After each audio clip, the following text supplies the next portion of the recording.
Winnebago, Minnesota, October 1949. The wind coming off the prairie already had teeth, a dry, sharp promise of the winter to come. On the flat dairy land just north of town, Andris Ozols was building something that made no sense. He had just finished a fine, sturdy 30 by 40-foot plank barn, its new pine boards smelling of resin and ambition. It was a good barn, the kind any farmer would be proud of, with a high-peaked roof and a spacious hayloft. But now he was building something else. Inside it, his neighbors, men who understood the unforgiving calculus of a Minnesota winter, would stop their trucks on the gravel road to watch. Silas Croft, whose family had farmed this land for 3 generations, squinted from his driver's seat. "What in God's name is he doing now?" he muttered to his son. Inside the cavernous, shadowed space of the new barn, Ozols and his boy Janice were bolting together curved sheets of corrugated steel. An arch was taking shape, a strange metal cocoon resting on a concrete slab in the center of the barn's dirt floor. It looked like a misplaced piece of military equipment, a metal tunnel leading from nowhere to nowhere. Jebediah Finch, who ran the feed co-op, was less circumspect. He pulled into the driveway one afternoon, ostensibly to see if Ozols needed any last-minute supplies before the ground froze solid. He walked into the barn, his boots crunching on stray wood shavings, and stared. "Ozols," he said, his voice echoing slightly in the big space. "You building a silo in here? Because that's the damnedest-looking silo I've ever seen." Andris, a compact man with quiet hands and eyes that held the flat, distant gray of a Baltic winter sea, merely wiped his brow. "Is for living," he said, his English precise but spare. Finch let out a short, incredulous laugh. "Living? In a tin can? Inside a barn? Man, that's just foolish. The damp will get you before the cold does. You'll be living in a sweat box by day and an ice box by night." The word spread through the small farming community. The Latvian, the one who'd bought the old Miller place, was going mad. He was building a metal shed for his family, his wife, and 2 little kids to live in. Not next to the barn, inside the barn. When Bertrand Sackrider, the Faribault County dwelling code inspector, heard the rumors, he drove out himself.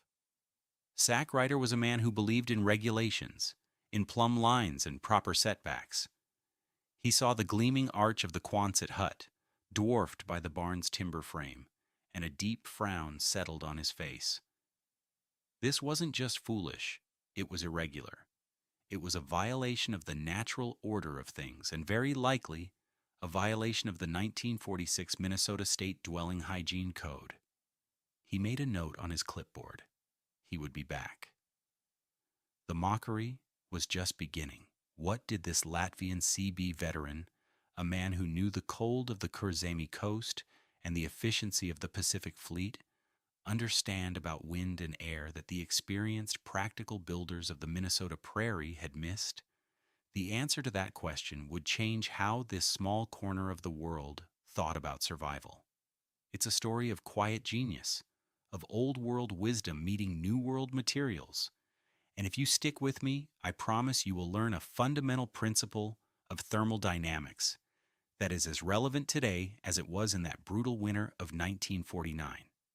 Before we unpack the science, if you find value in stories of forgotten ingenuity, consider subscribing to this channel and ringing the bell. It helps us find and share more histories like this one. Now let's understand the man. Andris Ozols was not a farmer. He was not a carpenter, not in the American sense. Back in Latvia, in the coastal region of Kurzeme, his family had been stewards of the land, but his trade was different. He was a builder of klets, the traditional double-walled granaries and storehouses. His hands knew the feel of heavy, hand-hewn timbers, the precise joinery needed to create an inner and outer shell, and the physics of the still air that lived between them. He understood that the best way to protect precious grain from the damp and frost of a Baltic winter wasn't a single thick wall, but 2 thinner walls with a space to breathe. The outer wall took the weather.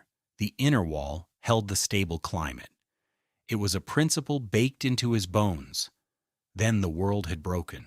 The war came. Then the Soviet occupation. Then the flight.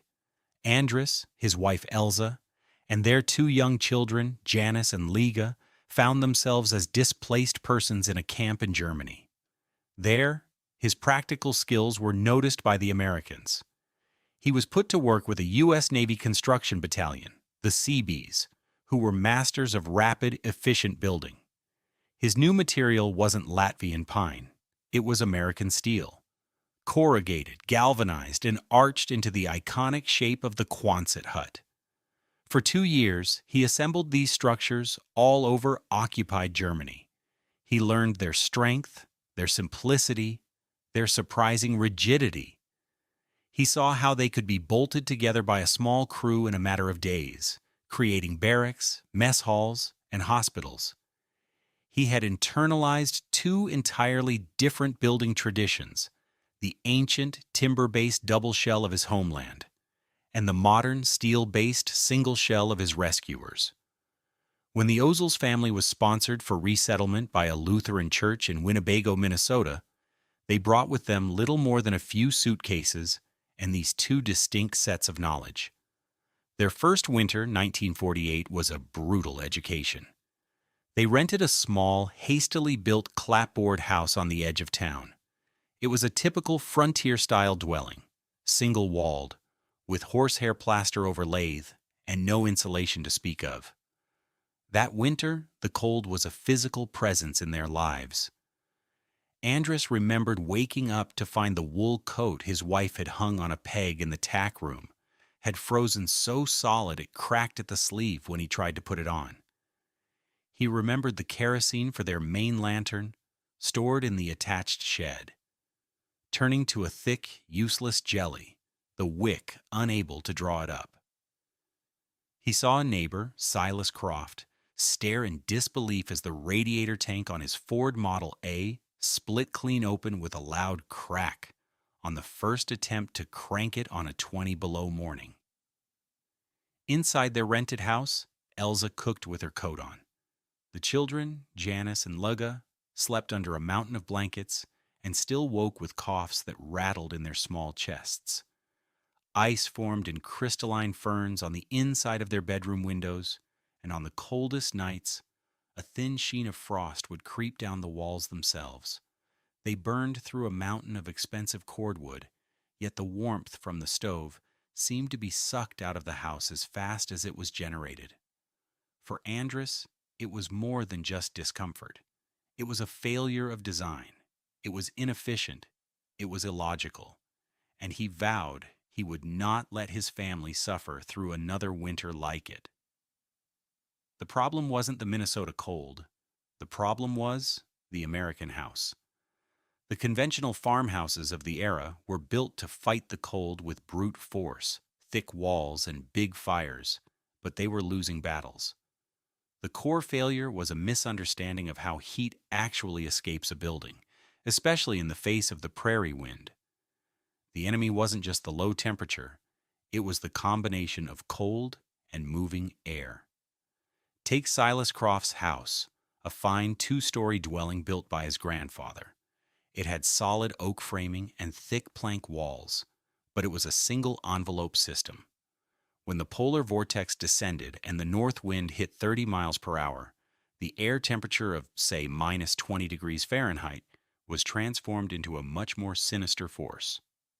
This is the principle of wind chill. The moving air strips heat away from any surface it touches through a process called forced convection. The 20 degrees Celsius air felt like 50 degrees Celsius to the wooden skin of the house. That intense cold on the exterior surface created a massive temperature differential with the 70-degree air inside. Heat, always seeking equilibrium, poured through the walls. It didn't matter how thick the wood was. Wood is a decent conductor of heat. Every nail, every joint, every tiny gap in the window, sashes became a super highway for BTUs to escape. Inside, the Crofts were burning wood at an astonishing rate. Their big cast-iron stove glowed cherry red, but its heat was being stolen. The air near the walls and windows would cool rapidly, become denser, and sink to the floor, creating a constant, miserable draft, even with all the doors and windows shut tight. Mrs. Croft would find milk frozen solid in its bottle on the kitchen counter, just 10 feet from the roaring fire. They lived their lives in a small bubble of warmth around the stove. The rest of the house surrendered to the cold. This was the reality for nearly everyone. It was accepted as the price of living on the prairie. You fought the winter with fire, and you usually fought it to a draw, at best. Andris Ozols saw this and recognized the flawed strategy. He wasn't going to build a thicker wall or buy a bigger stove. He was going to take the wind out of the equation entirely. The construction began in late August and became the talk of the county. First, the barn.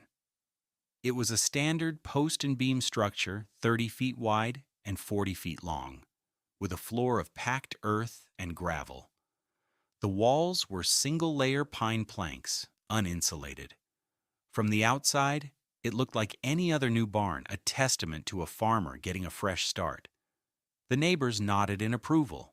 But then, the truck arrived from the War Surplus Depot in Mankato. It was loaded with curved, corrugated steel panels and crates of bolts. This was the material for a 16 by 20-foot military Quonset hut. Andris had already poured a simple concrete slab in the exact center of the barn floor. He and Janice, now a strapping 14-year-old, began the assembly. They laid out the steel ribs, bolting them to the slab. Then they started attaching the corrugated skin, panel by panel. The neighbors watched, perplexed. Silas Croft, leaning on a fence post, shook his head. Steel, in this cold. He's building himself a refrigerator. That metal will suck every last bit of warmth out. It'll be coated in frost an inch thick.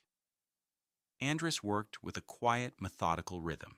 He left a precise gap between the walls of the Quonset and the walls of the barn, 3 feet on each side, and more than 10 feet at each end. Above the barn's hayloft, which he planned to fill with insulating bales of straw, towered over the low, curved roof of the hut.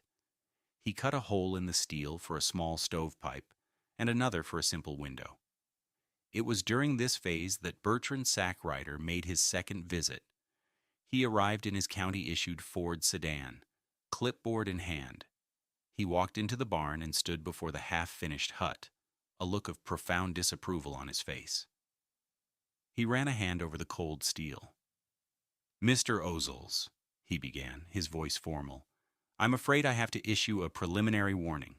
What you are constructing here constitutes a residential dwelling." Andris paused, a wrench in his hand. "Yes, for my family." "A residential dwelling inside a structure zoned for agricultural use," Sackrider continued, ignoring the interruption. "Specifically, a barn intended for livestock and storage. The 1946 Minnesota State Dwelling Hygiene Code, Section 4, Paragraph 2, is quite clear on the matter. Residential and agricultural structures must be on separate parcels, or at the very least, be entirely separate buildings with significant distance between them. It's a matter of sanitation, of public health." He was speaking of a code designed to prevent families from living cheek by jowl with manure and livestock diseases. Andris looked around the clean, empty barn. "There are no animals, only hay in the loft." "The classification stands," Sackrider said stiffly. "A barn is a barn. A house is a house. You cannot put a house inside a barn. I'm citing you for illegal co-location of residential and agricultural structures. You'll have until April to rectify the situation. That means this thing must be removed." "It will be warm," Andris said, his voice quiet but firm. It was the only defense he offered. Sackrider shook his head, a flicker of something that might have been pity in his eyes. "Son, it will be a metal icebox. I'm trying to save you from a terrible winter, and the law is on my side." He made a sharp, decisive mark on his form, turned, and left. Andris watched him go, then turned back to his work, fitting the next steel panel into place. The mockery from the neighbors was one thing. This was official. It had a deadline. The genius of Andris Ozols' creation wasn't in any single component, but in how two simple ideas worked together. It was a system, and its elegance was rooted in physics. The first and most important principle was the wind shadow. What the prairie farmers fought every day was not just temperature, but wind chill. A 30-mile-per-hour wind doesn't actually make the air colder, but it dramatically accelerates heat loss from any warm surface, a human face, a wooden wall, anything. On a day when the ambient air temperature was a brutal minus 34 degrees Fahrenheit, a 30-mile-per-hour wind would create a wind chill equivalent of minus 67 degrees on the outer walls of a conventional house. This staggering thermal pressure forced heat out through every crack and pore. But inside Andris's barn, the world was different. The barn's simple, uninsulated plank walls served one primary purpose: to stop the wind. They took the full force of the prairie gale. The wind speed, 30 miles per hour on the outside of the barn, dropped to virtually zero on the inside. The air inside the barn was as still as the air in a sealed room. Therefore, the outer skin of the Quonset hut was not exposed to a minus 67-degree wind chill. It was only exposed to the still ambient air temperature of minus 34 degrees. By placing a shell within a shell, Andris had eliminated the single greatest factor in winter heat loss: forced convection. He hadn't defeated the wind, he had simply stepped out of its way. The second principle was the double envelope. The 3-foot gap of trapped, unmoving air between the Quonset and the barn walls acted as a powerful insulator. Still air is a poor conductor of heat. This buffer zone, combined with the thick layer of hay he planned to stack in the loft above, effectively wrapped his living space in a thermal blanket. Experts today would quantify it. That 3-foot air gap provided an insulating value of roughly R4, more than the wood walls of his neighbors' entire houses. The barn's outer shell was the overcoat, taking the wind and the worst of the cold. The air gap was the sweater. The Quonset hut was merely the shirt, the last barrier. Because the hut was so well protected, its heating requirements were shockingly low. The living space was only 16 feet by 20 feet, a total of 320 square feet, with a low, curved ceiling. A modern engineer would calculate its heating load at around 9,000 BTUs per hour to maintain a comfortable 68 degrees, even on the coldest night. A large, roaring furnace in a conventional house might produce 100,000 BTUs and still lose the battle. Andris's tiny potbelly stove, barely bigger than a milk can, could easily produce 15,000 to 20,000 BTUs. It meant he could keep his family warm with a fraction of the fuel his neighbors were burning. He wasn't generating massive amounts of heat. He was simply hoarding the little heat he produced.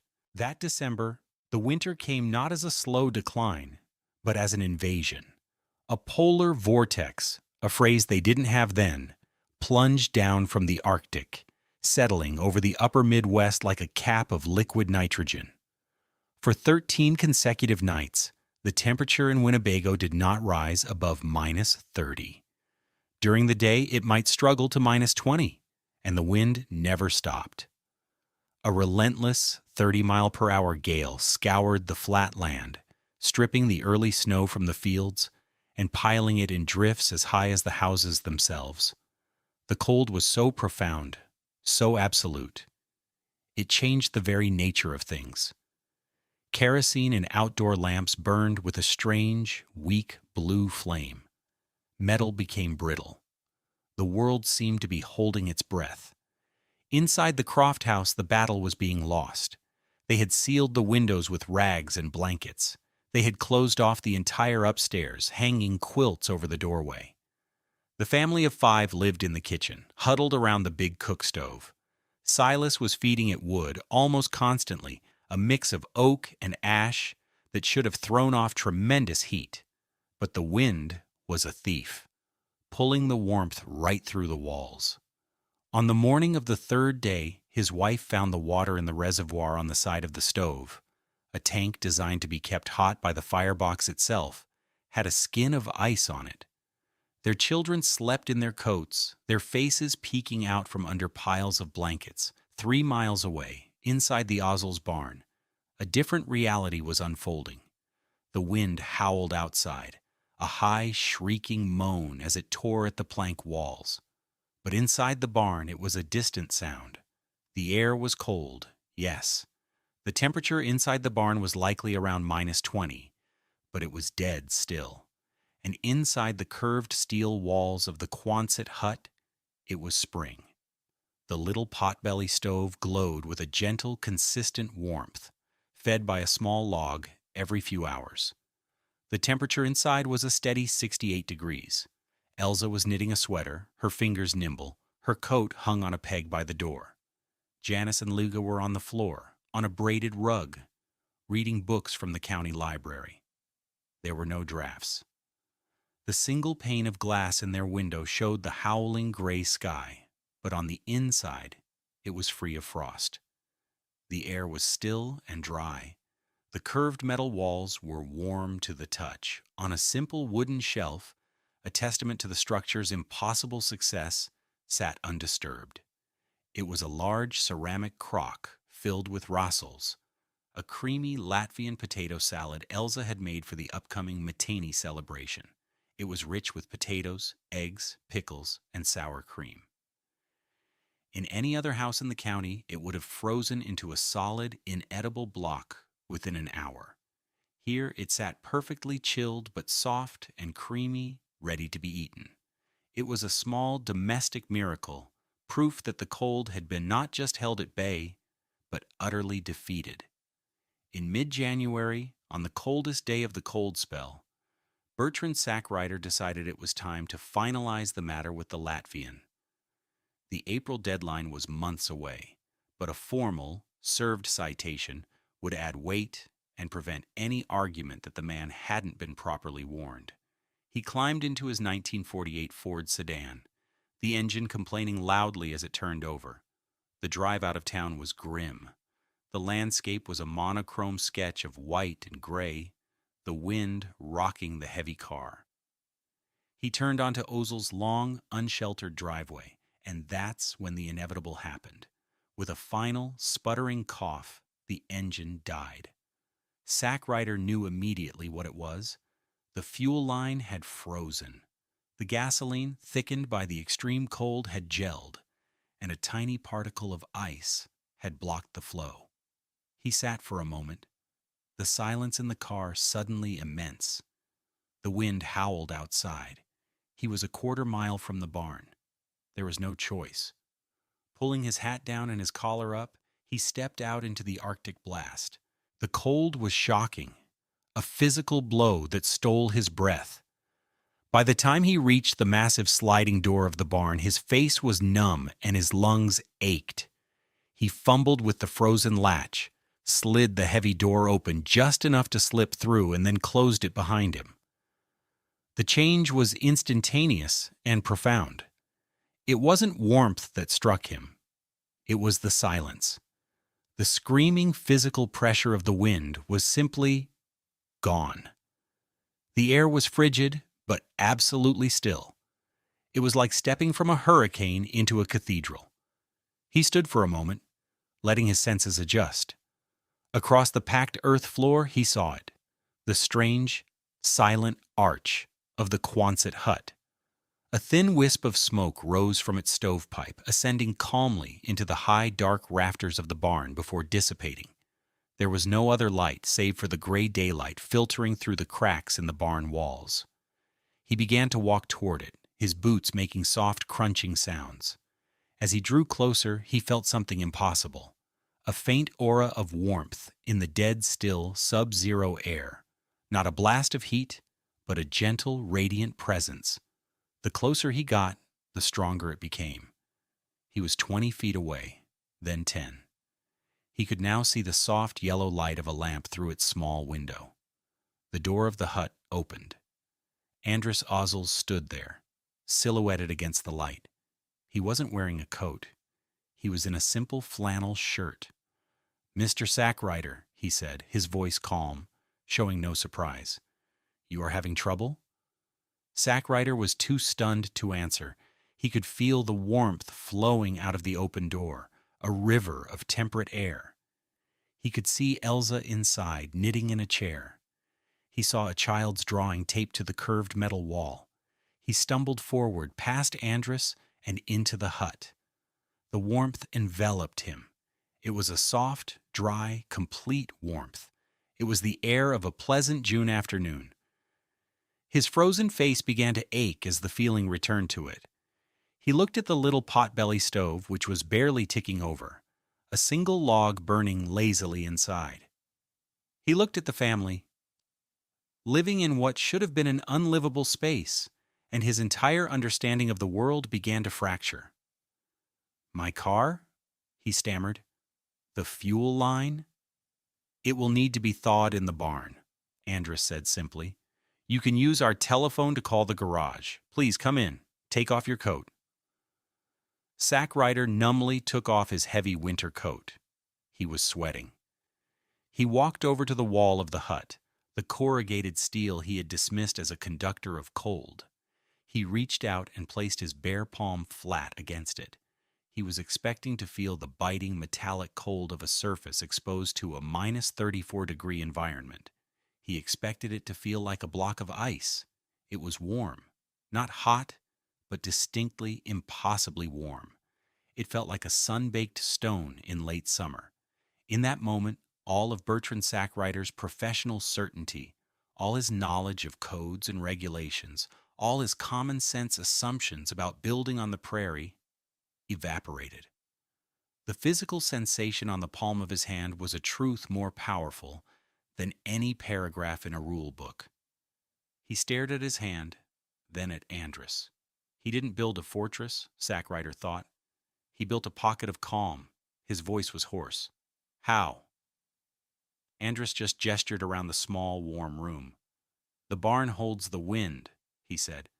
This only needs to hold the quiet air." Bertrand Sackrider never filed the citation. Instead, he drove back to his office in Faribault and wrote a 3-page report, an addendum to the Ozols case file. It detailed the ambient temperatures, the wind speeds, the interior temperature of the Quonset, and the shockingly low fuel consumption. He described the principle of the wind shadow and the insulating air gap not as a violation, but as a brilliant innovation. His report concluded that the Ozols structure, while technically non-compliant, was demonstrably safer, healthier, and more efficient than any other dwelling he had inspected that winter. The citation was quietly buried in a file cabinet. News of the barn house traveled through the close-knit Latvian immigrant community. It wasn't a story of defiance against a government official. It was a story of survival and cleverness. The local chapter of the Amerikas Latvieshu Apvienība, the American Latvian Association, sent a small delegation to see it for themselves. They arrived on a cold but sunny day in March, stood inside the warm Quonset, and listened as Andris explained the principle in his native tongue. He drew a simple diagram on a piece of paper, a big box for the barn, a small arch for the hut, with arrows showing the wind deflecting off the outer shell.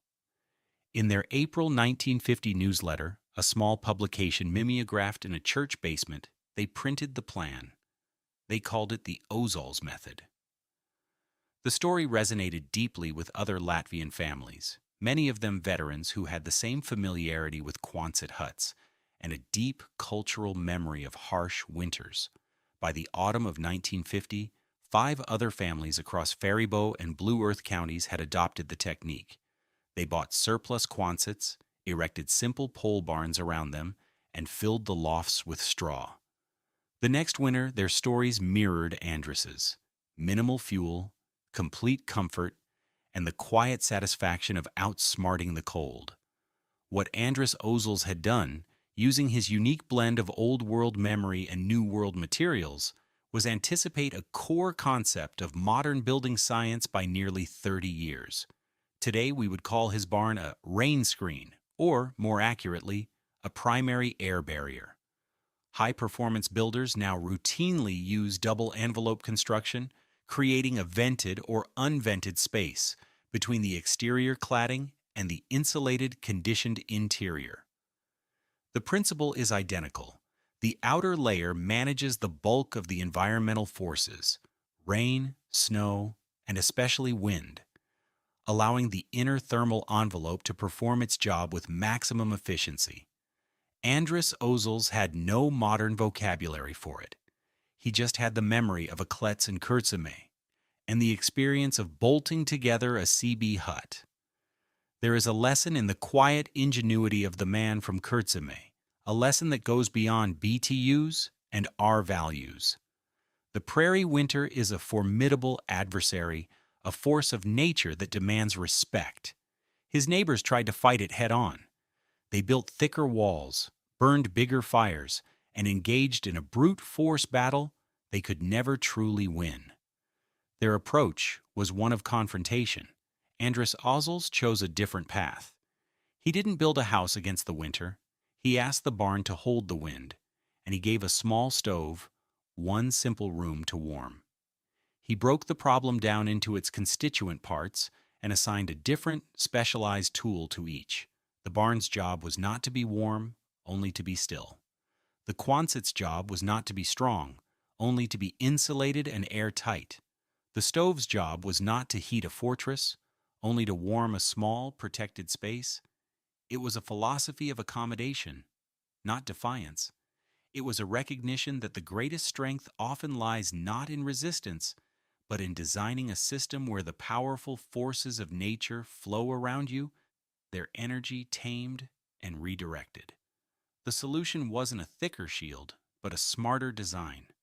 It was a quiet lesson, written in steel and pine on the Minnesota prairie. Don't fight the storm. Simply build a space where the storm cannot enter. Thank you for joining us for this story. If you believe, as we do, that the past holds valuable lessons for the future, please like this video and subscribe to our channel. We'd love to hear your thoughts in the comments. Have you ever seen a clever, low-tech solution to a major problem like this? Share it with the community below. Disclaimer: this video presents a historically inspired reconstruction for educational and storytelling purposes.